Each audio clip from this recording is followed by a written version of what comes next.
I was born in Innorruk, the city of the Dark Elves and home to those who worship the god Innorruk. Like all infants, I was immediately taken and inspected by the Teardal priests. Those who appeared weak, disabled, or otherwise unfit were discarded. I was fortunate and delivered to Perir Zexus to begin my journey into the clergy. I started as an initiate, performing many tasks and battling the incursion of halflings that were trying to move into the Nectulus forest. Over the years, I worked my way through the ranks until I became a regent of Innorruk, a respected and highly desired rank for a select few. Numerous battles against the Teardal foes ensued. I joined the highest order and was sent to battle in the frozen lands of Velius. When news of the incursion to the Faydark was presented, I eagerly volunteered to join the front line.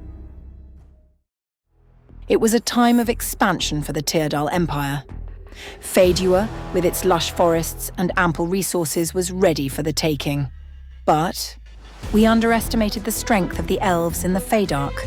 We thought we could establish a foothold and begin a much larger invasion.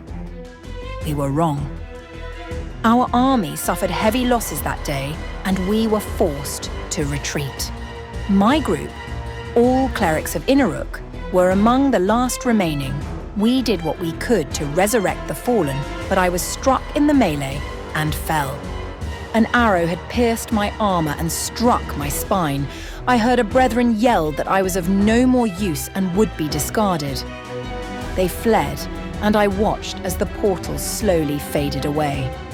The High Elves drew near. Through the black smoke, I could see their golden armor reflecting the flames of battle. I struggled to resign to my fate. As I barely held on, each exhale brought an increasingly stronger searing pain throughout my body. I then heard a whisper above me. Take my hand. Be quick. They will kill you if they find you still alive. I could tell by the ears that he was an elf, but I could not see his face. I reached up with my last bit of strength before the darkness embraced me. Even in retreat, the Teardal have eyes on all things. One of the last to enter the portal must have witnessed my weakness, an act I will soon regret. I awoke in a bed in a dark room lit by a single candle. The pain from the arrow still radiated through me as I tried to figure out where I was and what dangers lurked nearby. But that urge was quickly subdued by a soft melody that filled the air and seemed to have a soothing effect upon my mind. Where was I? You have many serious wounds that need to heal. My songs will help with that. You are safe and in the city of Kanos at the quarters of my company. My name is Amuse Bouge. Kanos, why would you bring me here? I can't be in this wretched place. The pain ripped through my body once again at my outburst.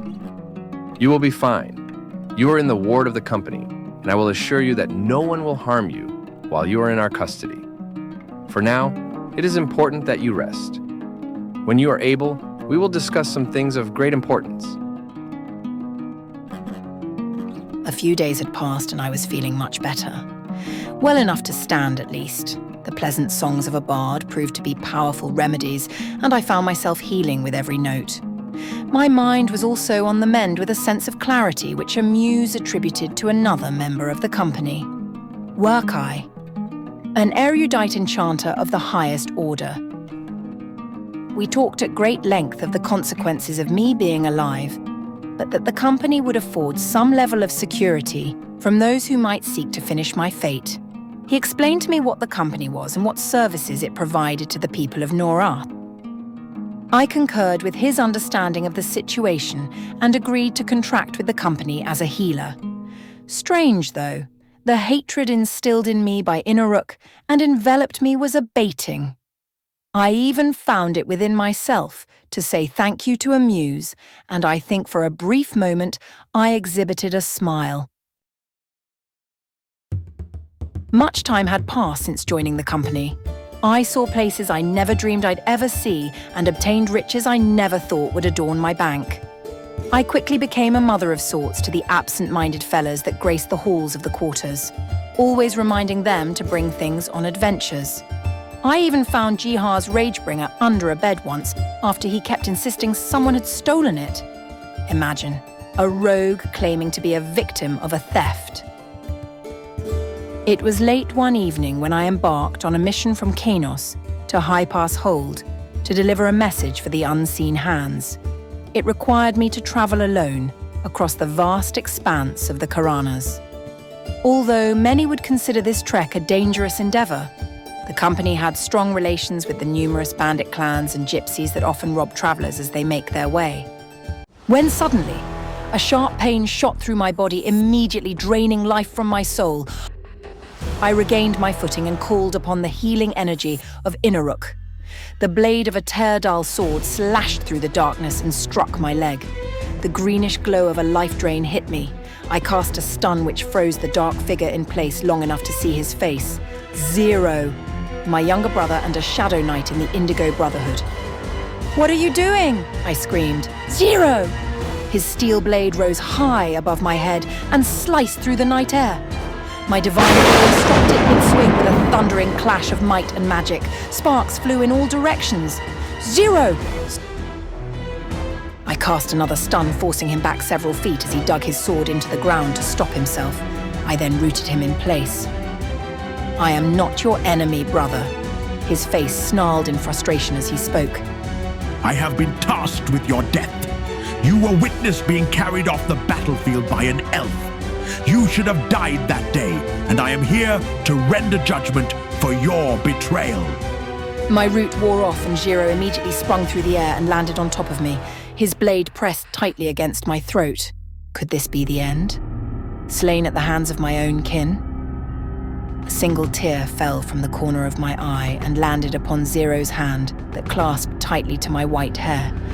I closed my eyes awaiting his strike, but nothing. Silence. I opened my eyes and saw Zhiro had lowered his blade to the side. His face no longer wrought with rage. He stood up and turned towards Toluklin Moon high above. "I am not worthy of this blade I carry. Innorruk, forgive me, but I cannot end the life of my own sister. I have failed.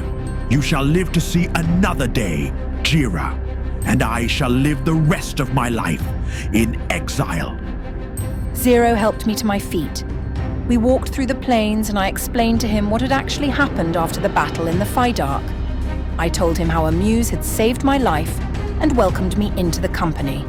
How the company is hired to complete missions, good and not so pleasant, and how he could join the ranks as well.